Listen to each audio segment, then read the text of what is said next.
पिछले जो वीडियो है जिसमें हम लोग बोर का परमाणु सिद्धांत पढ़ रहे थे, जिसमें कि हम लोगों ने बोर का परमाणु मॉडल के बारे में पढ़ा था। तो बोर का परमाणु मॉडल में क्या होता है, इलेक्ट्रॉन जो है तुमको स्थिर कक्षा में नाभिक के चारों ओर चक्कर लगाती है।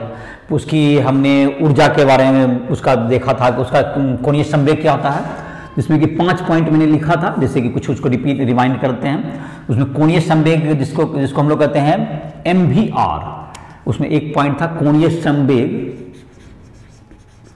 जिसको फिर से दोहराते हैं। कोणीय संवेग MVR बराबर क्या होता है, NH/2π। एक ये फॉर्मूला था। त्रिज्या, कक्षा की त्रिज्या, कक्षा की त्रिज्या RN, जो कि nth ऑर्बिट का, तो 52.9 पिकोमीटर। एक पिकोमीटर का मतलब 10⁻12 इंटू n²/z। ये हो गया तुम्हारा, ये किसका हो गया तुम्हारा, कक्षा की त्रिज्या। इसका सूत्र हो गया कक्षा में इलेक्ट्रॉन की ऊर्जा, कक्षा में इलेक्ट्रॉन की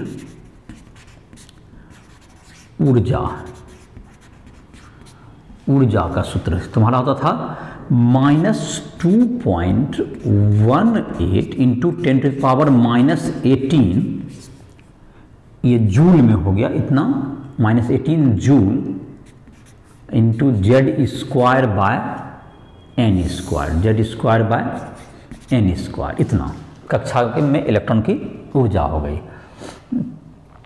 और एक कक्षा से दूसरा, n कक्षा से इलेक्ट्रॉन को m कक्षा जाने पर उत्सर्जित विकिरण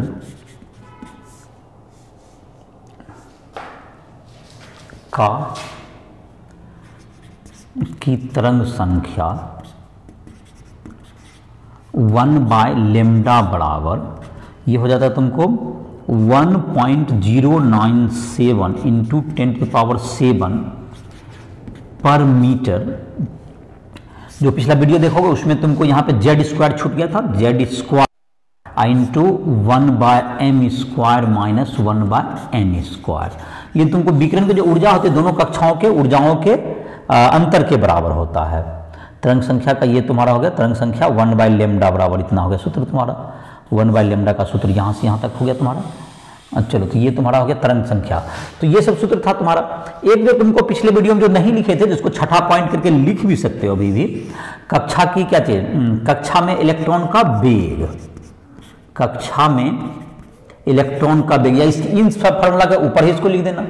कक्षा में इलेक्ट्रॉन का वेग, कक्षा में इलेक्ट्रॉन का वेग भी, भाई तुम्हारे बुक में तो नहीं दिया हुआ है, एनसीईआरटी बुक में मैं लिख देता हूं, 2.1 इंटू 10⁶ मीटर प्रति सेकेंड इंटू होता है तुमको Z/n। ये इलेक्ट्रॉन का वेग का सूत्र हो गया, इलेक्ट्रॉन का वेग। तो ये तुम्हारा ये सब सूत्र हो गया, इसमें सूत्र था तुम्हारा। और इस पे आधारित हम लोग कुछ इसमें कुछ क्वेश्चंस वगैरह भी बना सकते हैं। इसको कुछ एक आध क्वेश्चन देखते हैं और उसके बाद हाइड्रोजन परमाणु की, हाइड्रोजन स्पेक्ट्रम की व्याख्या भी देखते हैं, उसमें भी कुछ क्वेश्चंस देखेंगे। तो इस फार्मूला को एक जगह पर नोट कर सकते हो सबका, इस फ्रेम में सारा फार्मूला दिया हुआ है। अब इस फार्मूला पर जो है हम लोग कुछ क्वेश्चंस बनाते हैं, जो फार्मूला याद करो सबका बोर्ड थ्योरी का, उसके बाद जो है इसको नोट कर सकते हो, नोट कर लो। और जो पिछला लेक्चर वगैरह नहीं देखा है बोर्ड का परमाणु मॉडल का, उसमें देख लो, उसमें सारा लेक्चर मिल जाएगा। राइटशूल ऐप को प्ले स्टोर से डाउनलोड करो, वहां पर तुमको सारे लेक्चर्स क्या होंगे तुम्हें मिल जाएंगे, और वहां पर तुम पढ़ाई कर सकते हो। जिसको पर्सनल प्रॉब्लम पूछना हो, जो भी दिक्कत हो, तो हमसे पर्सनल कांटेक्ट भी कर सकता है, उसमें पर्सनल कांटेक्ट के भी बने हुए हैं।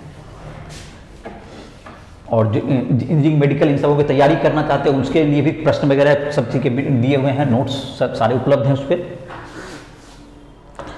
तो एक तुम्हारा हो गया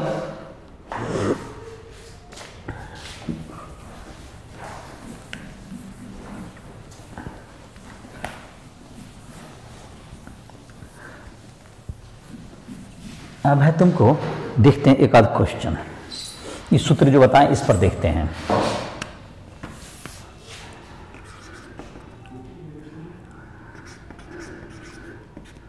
He+ की दूसरी कक्षा की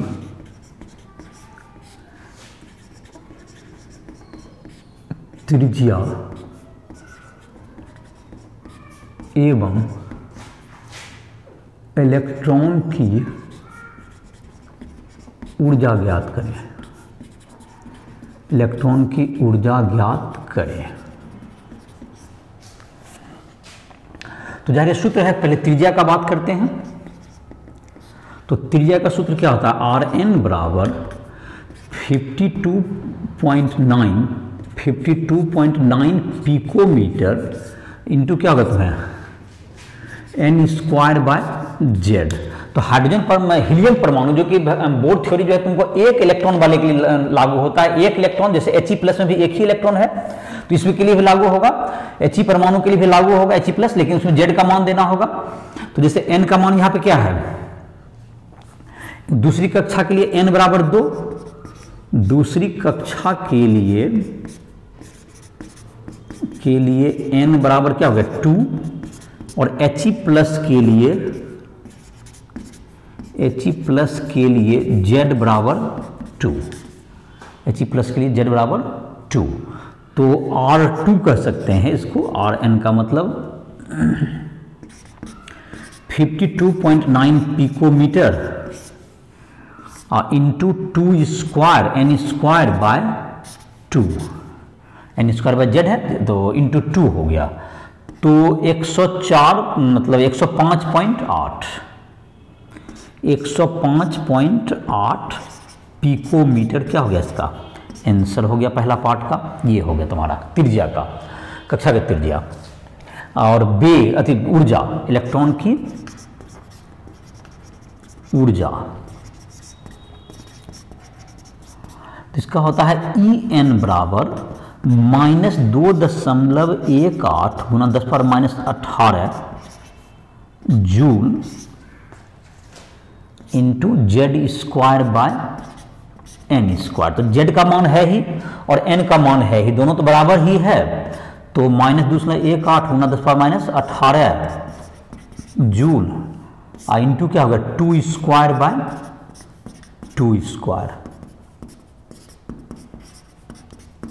10⁻18 ये जूल, ये हो गया आंसर एक।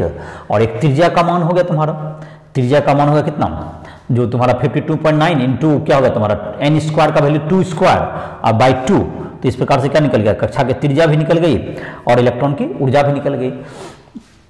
अब रहेगा कि जब एक कक्षा से दूसरा कक्षा में जाएगा तो उसमें क्या होगा, उसका जो है तुमको एक विकिरण क्या करेगा, उत्सर्जित करता है विकिरण। तो हाइड्रोजन स्पेक्ट्रम की व्याख्या देखते हैं। तो ये सूत्र पर तुमने बैठा दिया, उसके बाद क्वेश्चन वगैरह देखो, किताब में भी तुम्हारा दिया हुआ है क्वेश्चन में, उसमें भी एनसीईआरटी बुक में उसमें भी सॉल्व कर सकते हो क्वेश्चन को। और जो भी दिक्कत हो हमसे संपर्क कर सकते हो राइट ऐप के माध्यम से। तो इसको जो है तुमको इसको मिटा दे रहे हैं। अब हम लोग देखते हैं कि हाइड्रोजन बोर सिद्धांत के आधार पर हाइड्रोजन स्पेक्ट्रम की व्याख्या। तो हाइड्रोजन स्पेक्ट्रम याद होगा क्या होता है। हाइड्रोजन स्पेक्ट्रम क्या था, हाइड्रोजन स्पेक्ट्रम में ये था तुमको, एक उत्सर्जन स्पेक्ट्रम है हाइड्रोजन का। जब हाइड्रोजन परमाणु को क्या दी जाती है, ऊर्जा दी जाती है, तो और उससे कुछ विकिरण उत्सर्जित होती है। और इस विकिरण को जब हम लोग प्रिज्म से गुजारते हैं तो और पर्दे पर लाते हैं तो कुछ चमकीली रेखाएं दिखाई पड़ती है, जिसे हम लोग क्या कहते हैं, हाइड्रोजन का रेखीय स्पेक्ट्रम।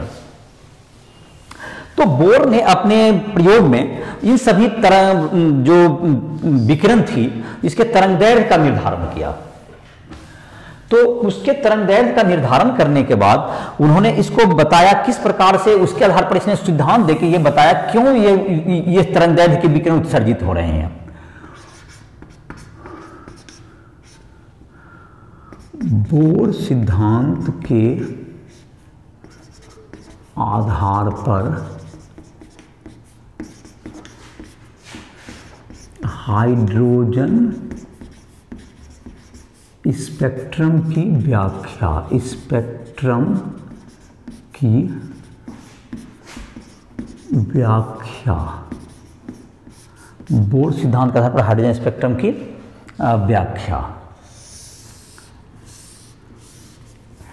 तो बोर सिद्धांत के आधार पर क्या इसका व्याख्या होगा, तो इसको आसानी से समझ सकते हैं। बोर ने कहा कि हाइड्रोजन एटम को जब क्या दी जाती है, ऊर्जा दी जाती है, तो हाइड्रोजन एटम को जब ऊर्जा दी जाती है तो उससे क्या निकलते, कुछ विकिरण निकलते, जिसे हम लोग क्या कहते हैं, हाइड्रोजन स्पेक्ट्रम कहते हैं। तो बोर का कहना था कि जब इलेक्ट्रॉन को ऊर्जा दी जाती है, जब हाइड्रोजन परमाणु को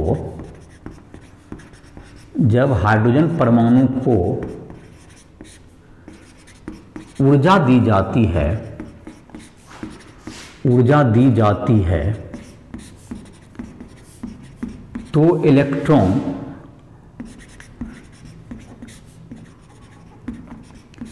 इस ऊर्जा को तो इलेक्ट्रॉन जो कक्षा में उपस्थित रहता है, जो हाइड्रोजन परमाणु की कक्षा में उपस्थित है, जो इलेक्ट्रॉन जो हाइड्रोजन परमाणु की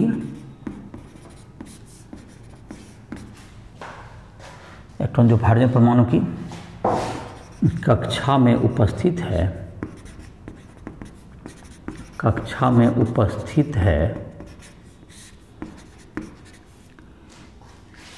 इस ऊर्जा को ग्रहण कर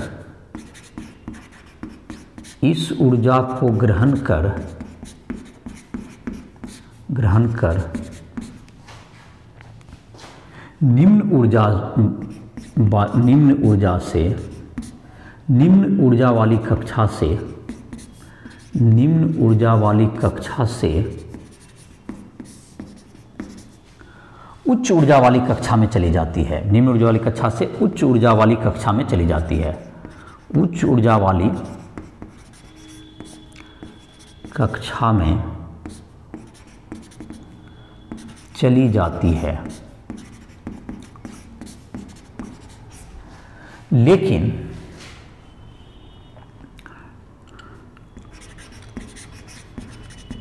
कोई भी पदार्थ न्यूनतम ऊर्जा की अवस्था में रहना चाहता है। न्यूनतम ऊर्जा की अवस्था में रहना चाहता है। इसलिए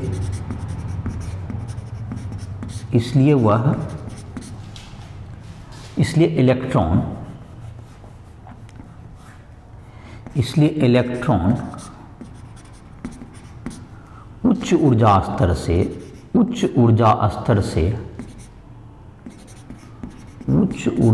स्तर से प्रथम कक्षा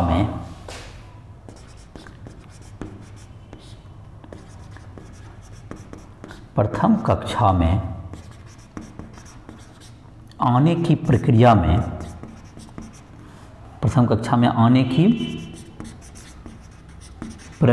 में विद्युत चुम्बकीय तरंग का विसर्जन करती है। विद्युत चुम्बकीय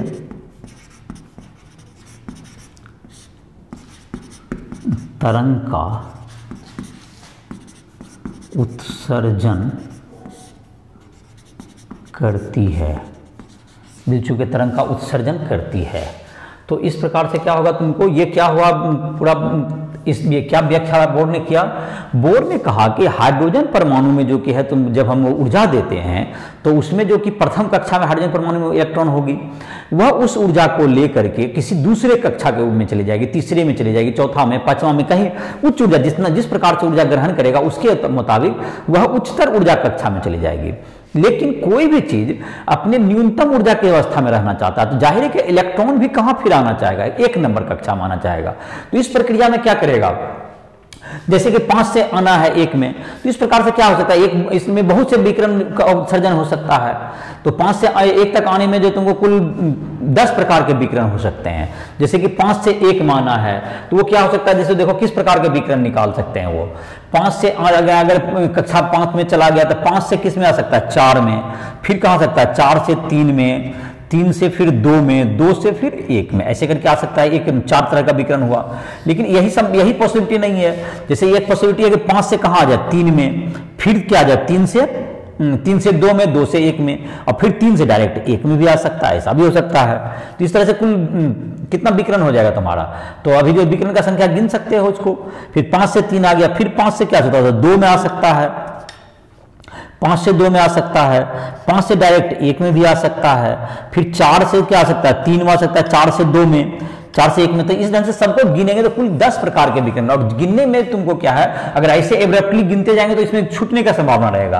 तो देखो इसमें क्या गिनना है, 5 से 4, जैसे क्वेश्चन भी एक्सरसाइज में दिया हुआ है, कितने विकर्ण निकले 5 से, जैसे 5वां कक्षा है, 5 से 4 1 हो गया, 5 से जितना संभावना सबको एक जगह कर लो, 5 से 3, 5 से 2, 5 से 1, इतने तरह के विकर्ण हो सकते हैं। फिर 4 से 3, 4 से 2, 4 से 1, फिर 3 से 2, 3 से 1 और 2 से 1, तो गिन लो तुम, देखो 10 प्रकार के विकर्ण होंगे। ये 10 प्रकार के विकर्ण निकल सकते हैं। कुछ ये प्रश्न किसी के मन में आ सकता है कि अगर कोई 5 से, जबकि इसमें आपने लिख दिया कि 5 से 1 में आ गया, तो फिर 4 से 1 का कहां से आप गिनती कर रहे हैं। तो देखो इसमें क्या होता है, हाइड्रोजन जब आप परमाणु लेते हैं तो कभी भी आप सिंपल में एक परमाणु नहीं लेते हैं। तो कुछ परमाणु में क्या आ रहा है 5 से 4 में जा रहे हैं, तो कुछ 5 से 1 मारे, कुछ 4 से 1 मारे, इस तरह से सभी तरह के विकिरण की संभावनाएं बनी रहती है। तो ये 10 प्रकार के तरंगदैर्घ्य आपको क्या होंगे, 5वां कक्षा में अगर इलेक्ट्रॉन चला गया तो ये 10 तरह के कुल तरंगदैर्घ्य आपको मिलेंगे। और इसको जैसे कि तुमको, तो इसका सूत्र होता है n × n-1/2। विकिरण की संख्या का सूत्र क्या होगा तुम्हारा, जो मैथ में अगर पढ़ा होगा तो nc2 कहते हैं, विकिरण की संख्या बराबर nc2। अगर गणित में कॉम्बिनेशन पढ़ोगे तो पता कर, नहीं तो n × n-1/2 ऐसा होता है। 5 × 4/2 तो 5, 6 रहेगा तो 6 × 5/2 विकरणों की संख्या का सूत्र हो गया। या काउंटिंग करने के यहाँ सिखा दिए हैं कितना तरह का विकर्ण निकलेगा। और काउंटिंग क्या करना है, कभी भी 5 से जैसे स्टार्ट किया तो 5 वाला सब गिन लोगे, फिर 4 वाला, फिर 3 वाला, फिर 2 वाला, फिर 1 वाला, मतलब 2 से 1 में। जैसे 6 से स्टार्ट किया 6 से वाला सब गिन लेंगे, तब इस ढंग से क्या होगा, काउंटिंग छूटेगा नहीं। एक काउंटिंग में जितने तरह के हो सकते सब निकलेगा। दूसरा क्या बताए कि एक ही जब परमाणु जब आप लेते हैं हाइड्रोजन का, तो एक परमाणु नहीं होता, उसमें बहुत से परमाणु, किसी में 5 से 4 मारते, किसी में 5 से 3, किसी में 5 से 2, इस तरह से बहुत से परमाणु होंगे। इसलिए ये जो काउंटिंग करने का तरीका हो गया, या विकर्ण की संख्या क्या हो गया, जैसे कॉम्बिनेशन पढ़ोगे जब मैथ में, तो उसमें 2 5 n में से 2 को चुन लीजिए, तो ऐसा करके उसको बताते हैं गणित में। जिसको ये नहीं पढ़ा है, परम्यूटेशन कॉम्बिनेशन चैप्टर नहीं पढ़ा है, क्रमचय संचय गणित में, तो ये चैप्टर देखो n × n-1/2 इस सूत्र पे बैठा सकते हो। तो 5 × 4/2 और 6 रहेगा तो 6 × 5/2, 4 रहेगा 4 × 3/2, इस नाम विकर्ण की संख्या निकलेगी। और विकर्ण क्यों निकल रही है तो ये भी समझ में आ गया होगा तुमको, विकर्ण की संख्या ये भी नोट कर सकते हो।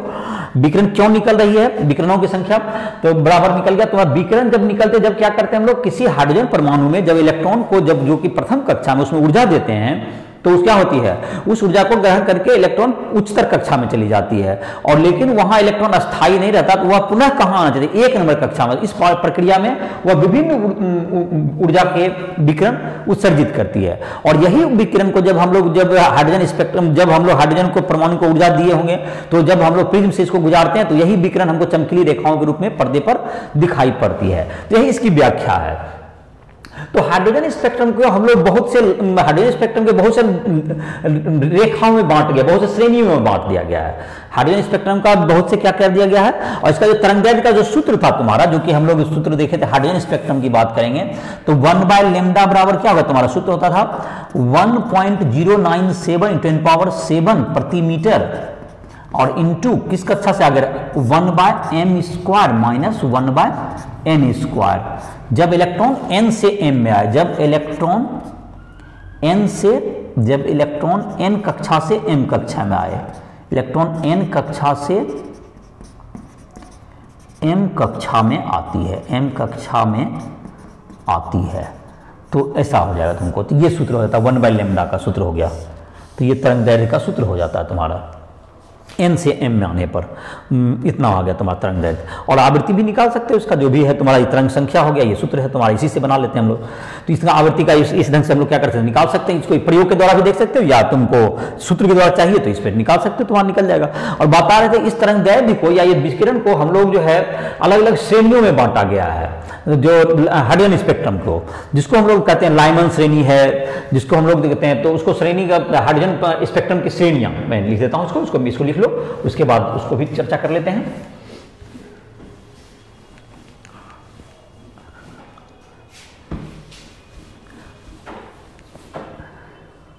हाइड्रोजन स्पेक्ट्रम की डिफरेंट श्रेणी का नाम है लाइमन श्रेणी, बाल्मर श्रेणी, कास्चन, ब्रैकेट, फंड श्रेणी, हम्फ्रे श्रेणी। ये 5-6 श्रेणियां तुम्हारी किताब में 5 श्रेणी दिया हुआ है, मैंने भी 6 श्रेणी का नाम लिया, जिसको मैं बारी बारी से लिखता हूँ। इस श्रेणी को किस आधार पर वर्गीकृत किया गया है, जैसे कि मैंने कहा बहुत सी विकिरण निकलती है, तो उन विकिरणों को अलग अलग श्रेणियों में क्या कर दिया गया है, बांट दिया गया है, जिसको अलग अलग वैज्ञानिक के नाम पर उसे दे दिया गया है उसका नाम।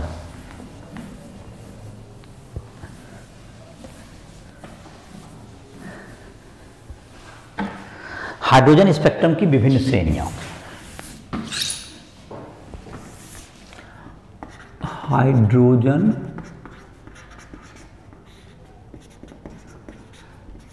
स्पेक्ट्रम की श्रेणियां, इसको बहुत से श्रेणी में क्या कर दिया गया, बांट दिया गया। पहला जैसे है तुमको लाइमन श्रेणी, लाइमन श्रेणी, लाइमन सीरीज। जब इलेक्ट्रॉन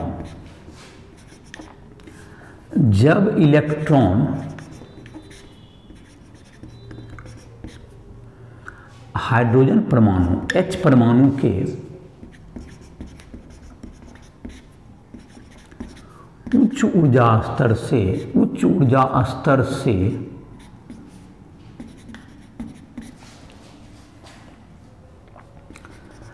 प्रथम कक्षा में आती है, प्रथम कक्षा में आती है, तो वह पराबैंगनी, पराबैंगनी इसका अंग्रेजी में होता है अल्ट्रावायलेट, अल्ट्रावायलेट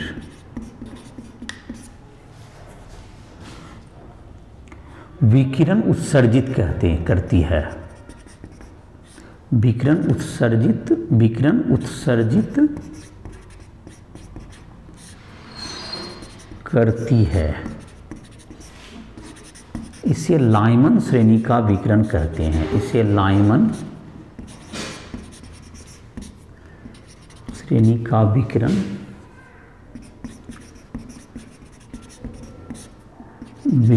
कहते हैं, इसे लाइमन श्रेणी का विकिरण कहते हैं। तो कहां से कहां तक आएगा, उच्च कक्षा से कक्षा 1 में, उच्च कक्षा से कक्षा 1 में, जैसे उच्च कक्षा से प्रथम कक्षा, इसको याद रखना, प्रथम कक्षा। और कैसा विकिरण आएगा ये, तो उच्च कक्षा का मतलब n बराबर 5 भी हो सकता है, n बराबर 7 भी हो सकता है, n बराबर 2 भी हो सकता है। तो ये जो तुम्हारा होगा, जैसे सूत्र था यहाँ पर, तो 1/λ बराबर क्या हो गया तुम्हारा r, जिसको 1/0.097 × 10⁻7 प्रति मीटर इंटू 1 में आएगा, लाइमन श्रेणी है तो 1 में आएगा ही I × n होगा। ये लाइमन श्रेणी के लिए, ये लाइमन श्रेणी के लिए हो गया, ये लाइमन श्रेणी का। तो इसमें जो भी तुमको n का मान कुछ भी रखोगे, n का मान क्या रख सकते हैं हम लोग, कम से कम n का मान अगर रखते हैं हम लोग न्यूनतम तरंग दैर्ध्य के लिए, n का मान क्या रखते हैं हम लोग, न्यूनतम, अगर कम ऊर्जा होगा तो ज्यादा तरंग दैर्ध्य होगा, न्यूनतम अगर तरंग दैर्ध्य लेना है तो n का मान, महत्तम तरंग दैर्ध्य के लिए, महत्तम तरंग दैर्ध्य के लिए n बराबर क्या रख सकते हैं, 1 में आने के लिए 2 से आओगे कम से कम, तो 1/λ बराबर क्या होगा, 1.097 × 10⁻7 प्रति मीटर इंटू 1/1² माइनस 1/2²। तो लेमडा बराबर क्या होगा तुम्हारा, 1/λ बराबर 1.097 × 10⁻7 प्रति मीटर इंटू 3/4। तो लेमडा का मैक्सिमम वैल्यू क्या होगा, तो लेमडा का मैक्सिमम वैल्यू हो जाएगा 4/121 नैनोमीटर हो जाएगा इसका, मैक्सिमम वैल्यू, लेमडा का मैक्सिमम वैल्यू इसमें कि लाइमन श्रेणी का महत्तम, लाइमन श्रेणी का महत्तम होगा 121 नैनोमीटर। और न्यूनतम के लिए हो जाएगा, न्यूनतम तरंग दैर्ध्य के लिए, न्यूनतम तरंग दैर्ध्य के लिए सबसे अंतिम कक्षा सबसे क्या हो सकता है, इन्फिनिटी से आ सकता है। तो 1/λ मिनिमम, कम से न्यूनतम, बराबर क्या होगा 1.097 इंटू 10⁻7 पर मीटर इंटू 1/1 स्क्वायर माइनस 1/इन्फिनिटी का स्क्वायर, 1/इन्फिनिटी शून्य हो जाता है। तो लेमडा मिनिमम आ जाएगा तुमको, इसको कैलकुलेशन करके लिखेंगे तो 91 नैनोमीटर आएगा। ये कितना आ जाएगा 91 नैनोमीटर कम से कम। तो लाइमन श्रेणी में हो गया 91 से लेकर के 121 नैनोमीटर तक का तरंग दैर्ध्य होता है। और ये विकिरण किसमें से आते हैं, तो लाइमन श्रेणी में कहां से कहां तक के हो गए, न्यूनतम 91 नैनोमीटर से लेके 121 नैनोमीटर। और विद्युत चुम्बकीय तरंग के ये कौन से स्पेक्ट्रम के आता है, ये पराबैंगनी में आता है। ये तुमको आ गया पराबैंगनी विकिरण, पराबैंगनी या अल्ट्रा वायलेट में आएगा। इसी प्रकार से और भी श्रेणियां हैं, जब क्या हो जाएगा तुमको, जब तुमको बाल्मर श्रेणी कहेंगे, जब हाइड्रोजन परमाणु में किस में आ जाएगा, प्रथम कक्षा के बजाय क्या हो जाएगा इसमें द्वितीय कक्षा में आ जाएगा। तो उसको हम लिख दे रहे हैं, इसको नोट डाउन कर सकते हो। और इसमें जिस कक्षा में आएगा उसमें क्या कर देंगे, फिर दूसरा श्रेणी है तुम्हारा जिसका नाम हो गया बामर श्रेणी, तो उसको अब शॉर्ट में ही लिख देंगे। जैसे इसमें एक रखते हैं तो वहां पे 2 रखेंगे। जब उच्चतर कक्षा से किस में आएगी, जब इसमें कहां से आएगी, जब हाइड्रोजन परमाणु में इलेक्ट्रॉन कहां से कहां तक आ जाएगी, उच्चतर कक्षा से दूसरी कक्षा में। तो जैसे कि यहाँ पर लाइमन श्रेणी में था तुम्हारा, लाइमन श्रेणी में क्या होगा तुम्हारा, जब हाइड्रोजन परमाणु में विकिरण कहां से कहां तक आते हैं, जब उच्चतर कक्षा से किसमें आ जाती है, प्रथम कक्षा में, तो वह तुम्हारा क्या होगा, लाइमन श्रेणी का हो गया। जब इसी में कर देंगे लाइमन, जब हाइड्रोजन परमाणु में इलेक्ट्रॉन कहां से कहां तक आ जाएंगे, तो इसको नोट डाउन कर लो। इसका क्वेश्चन भी बना सकते हो। जैसे बाल्मर श्रेणी का वहां पर याद भी रखोगे कि लाइमन श्रेणी किस में पड़ता है, ये दृश्य प्रकाश के पहले, मतलब कि दृश्य प्रकाश से इसका तरंग दैर्ध्य क्या है, कम है। दृश्य प्रकाश का तरंग दैर्ध्य याद होगा तुमको 350 नैनोमीटर से बताए थे, या 400 नैनोमीटर से 750 नैनोमीटर लिखे थे। 350 नैनोमीटर से 400 नैनोमीटर से 750, बैगनी का होता है 350, उससे कम है ये, इसलिए पराबैंगनी हो गया। तो ये दिखाई नहीं पड़ेगा, सिर्फ दिखाई पड़ने वाला जो एक ही श्रेणी है जो है तुमको बामर श्रेणी, दूसरा नंबर। सेकेंड नंबर लिखते हैं बामर श्रेणी। जब हाइड्रोजन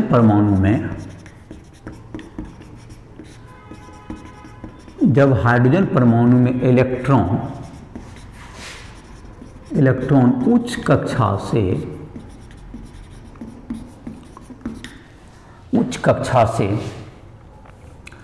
दूसरी कक्षा में आता है, उच्च कक्षा से दूसरी कक्षा में आता है, तो दृश्य प्रकाश उत्सर्जित करता है। और ये कैसे, यह बामर श्रेणी का विकिरण कहलाता है, यह बामर श्रेणी का विकिरण कहलाता है, यह बामर श्रेणी का विकिरण कहलाता है। तो चलो, तो ये हो गया तुम्हारा। तो इसमें एक बात तो समझ में आ गया होगा, ये कहां से कहां तक आएगा, n बराबर उच्च कक्षा से, m बराबर हो गया कौन जी, दूसरा कक्षा, सेकेंड कक्षा में आएगा। तो जहां तक कि इसमें सूत्र हो गया 1/λ बराबर 1.097 इंटू 10⁻7 प्रति metre into 1/2 square minus 1/n square. तो इसमें महत्तम के लिए क्या आ जाएगा, महत्तम तरंग दैर्ध्य में न्यूनतम ऊर्जा के लिए n बराबर 3 रखना है, और न्यूनतम के लिए तो क्या रखना है, न्यूनतम तरंग दैर्ध्य के लिए n बराबर इन्फिनिटी रख सकते हो। तो ये तुम्हारा हो गया तुम्हारा। इसके तीसरा जो श्रेणी है तुम्हारा, जिसको हम लोग कहते हैं पाश्चन श्रेणी। तो इसको मैं लिख देता हूं कि इसमें सिर्फ अब उच्च से n बराबर 3, उच्च कक्षा से तीसरी कक्षा, उच्च कक्षा से कौन में आ जाएगा, ये तीसरी कक्षा,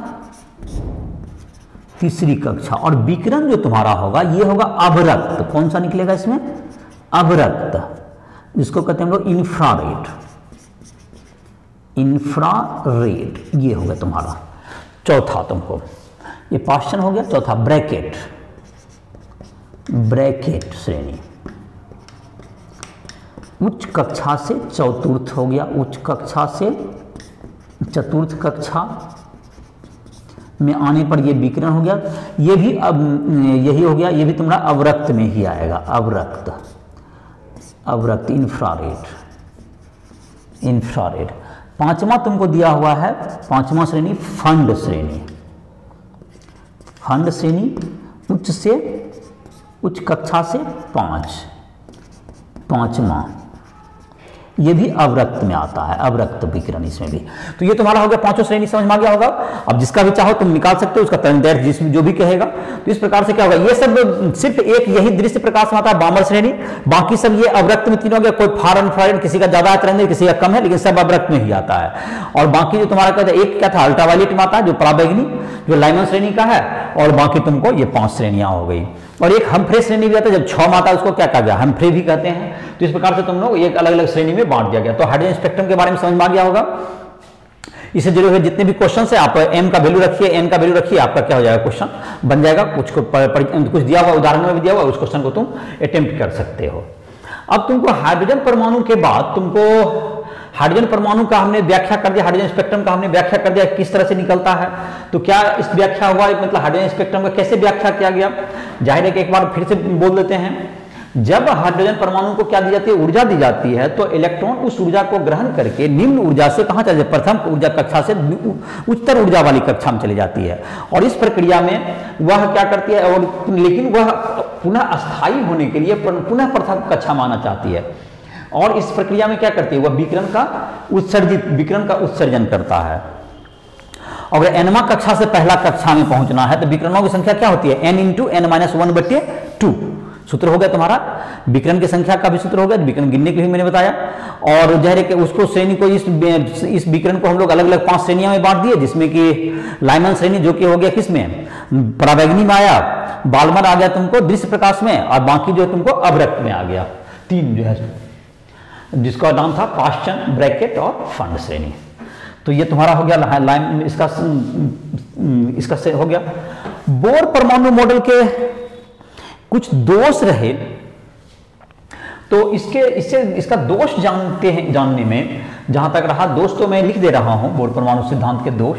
उसमें तुमको इसका जो मुख्य बात रहा कि ये बोर जो आगे जो 1910 के आसपास का ये मॉडल दिया हुआ है, तो आगे जो कि फिजिक्स के जो नॉलेज में, जो विज्ञान के नॉलेज में जो कुछ प्रगति हुई, उसको ये एकोमोडेट नहीं कर सका, जिस कारण से बोर का परमाणु सिद्धांत के दोष लिख देते हैं।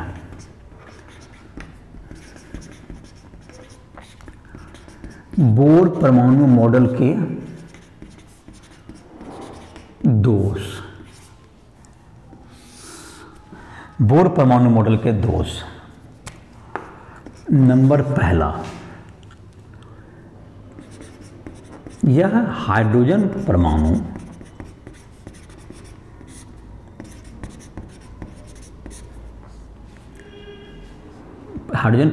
पर लागू होता है अन्य परमाणु या आयन जिसमें एक से अधिक इलेक्ट्रॉन हैं,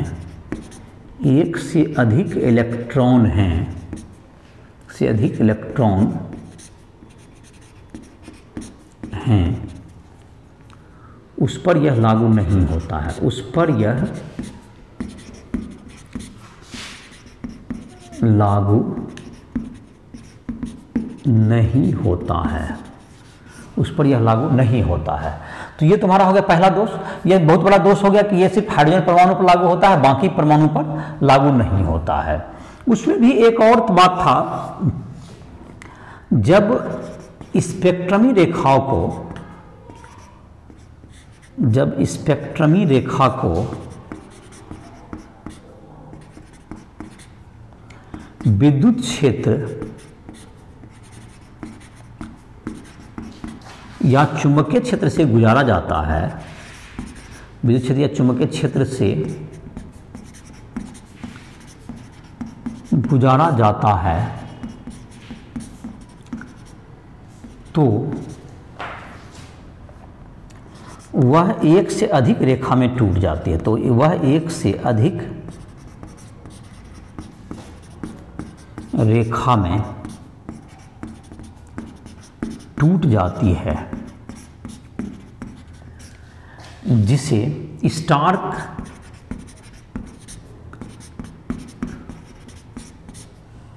या स्टार्क था जिमान प्रभाव कहते हैं, स्टार्क था जिमान प्रभाव कहते हैं।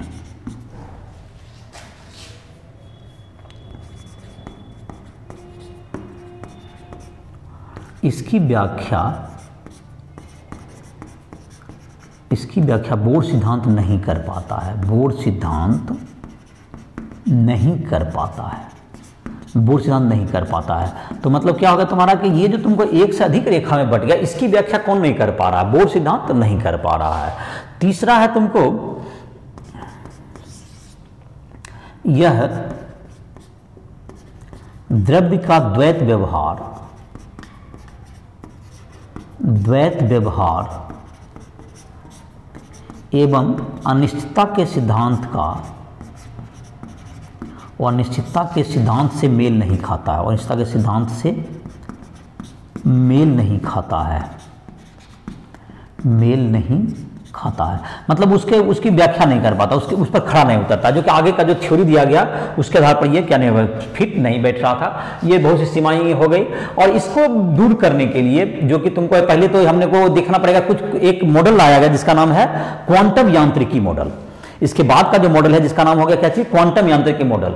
तो इसको क्वांटम यांत्रिकी मॉडल को जानने से पहले हम लोगों को उसके बारे में कुछ मतलब क्या जानना पड़ेगा।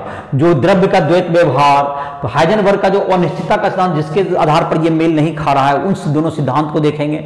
और फिर उसके बाद हम लोग पढ़ेंगे अगले जो तुम्हारा है, जिसमें कि हम लोग अगले लेक्चर में पढ़ेंगे कि इसका द्वैत व्यवहार क्या है, अनिश्चितता का सिद्धांत क्या होता है, और फिर परमाणु का जो क्वांटम यांत्रिकी मॉडल है वो क्या बताता है। जो कि इसमें कमियां रही उसको दूर करने के लिए जो कि एक नया अप्रोच लगाना पड़ा, जिसका नाम हो गया, जैसे कि रदरफोर्ड में जो कमियां पहले हम लोगों ने 3 मॉडल पढ़ा, थॉमसन मॉडल पढ़ा जिसमें कि कुछ कमियां रही थी, और उसके बाद रदरफोर्ड का मॉडल आया। रदरफोर्ड के मॉडल में हाइड्रोजन स्पेक्ट्रम को व्याख्या करने में बोर थ्योरी पूरी तरह सफल रहा, लेकिन हाइड्रोजन के अलावा दूसरे परमाणु में क्या नहीं हो सका, ये लागू नहीं हो सका।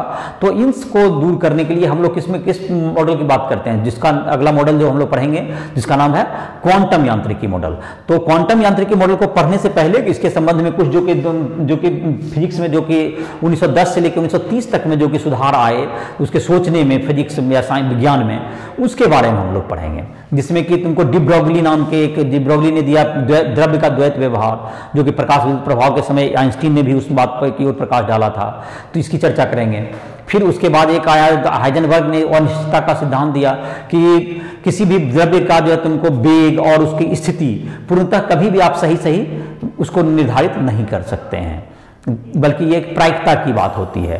तो इन सबों के बारे में हम लोग पढ़ेंगे, जिसको अगले लेक्चर में हम लोग लेंगे। और जो भी जिस स्टूडेंट को जहां भी दिक्कत हो रही है, कुछ भी समझने में परेशानी हो, फिजिक्स, केमिस्ट्री, मैथ, किसी भी सब्जेक्ट में, तो वो हमसे राइस ट्यूटोरियल ऐप के माध्यम से संपर्क कर सकता है और लाइव क्लास उसमें ज्वाइन कर सकता है। उसमें हिंदी और अंग्रेजी दोनों में नोट्स भी मिल जाएंगे, क्वेश्चन इंजीनियरिंग मेडिकल के एग्जाम के भी मिल जाएंगे। जिस प्रकार से उसमें तैयारी कर सकते हैं, लाइव ट्यूटोरियल ऐप को प्ले स्टोर से डाउनलोड करो और अपनी पढ़ाई को आगे कर सकते हो। इसी के साथ लेक्चर समाप्त कर रहे हैं।